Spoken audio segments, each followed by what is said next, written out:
Hello, welcome to Pergola Nurseries in Virginia and a 1 minute plant of the day. Plant of the day today is a traditional lilac. It's a lilac called Charles Joly. And Charles Joly flowers in late spring and early summer. Big purple flowers, really traditional lilac colour and very fragrant. Now this one is a tree form. We also do them in bush form. You see them in the web shop. This one's going to grow roughly around 9 feet high, a crown on top about 1 metre across, and really tough and hardy. This is the time of year to plant it. Decent sized planting, a little bit of super thrive planting fertilizer goes at the bottom with a compost and soil on top, and the same back and around, and it will need a little stake or strap.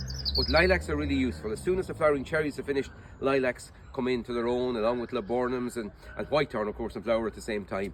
But this is a really tough traditional lilac, well worth finding a spot for. By the way, we're open today. Normally we close on Mondays because of the bank holiday. We're open today 10:30 until 6. Goodbye for now. Enjoy your garden.